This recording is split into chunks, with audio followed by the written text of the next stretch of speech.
Sainte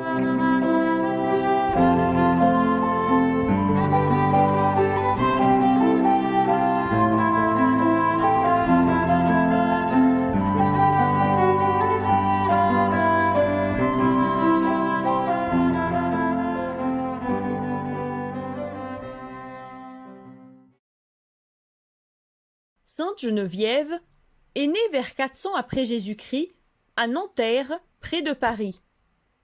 Un jour, alors que Geneviève avait 7 ans, saint Germain d'Auxerre passait dans la région. En voyant que cet enfant avait la grâce de Dieu en elle, le saint la bénit devant tout le monde.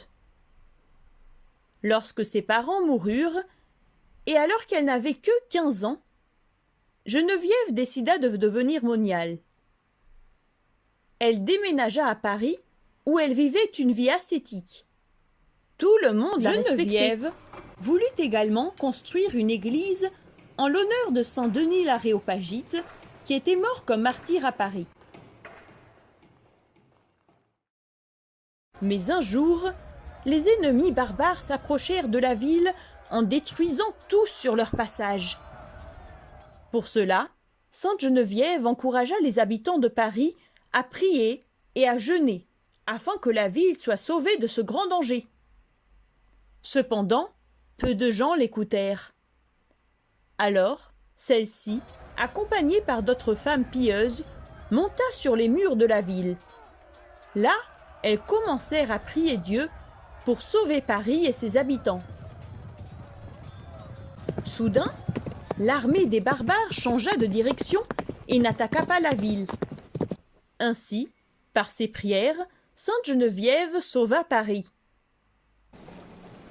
Une autre fois, une grande famine s'abattit sur la ville et les marchands ne pouvaient entrer dans Paris. Cependant, sainte Geneviève n'eut pas peur. Elle fit venir des vivres par des bateaux sur la Seine et elle les distribua à tous les Parisiens. Lorsqu'elle eut 80 ans, sainte Geneviève remit son âme à Dieu. Ces saintes reliques se trouvent jusqu'à aujourd'hui sur la montagne Sainte-Geneviève à Paris, à côté du Panthéon. Elle est la sainte patronne, c'est-à-dire la protectrice de Paris, et elle réalise jusqu'à nos jours de nombreux miracles à ceux qui la prient. Notre Sainte Église fête la mémoire de sainte Geneviève le 3 janvier. Écoutons le tropère de la sainte. Flambeau de la foi et protectrice de ta cité, ô sainte Geneviève, protège-nous aussi des assauts du péché.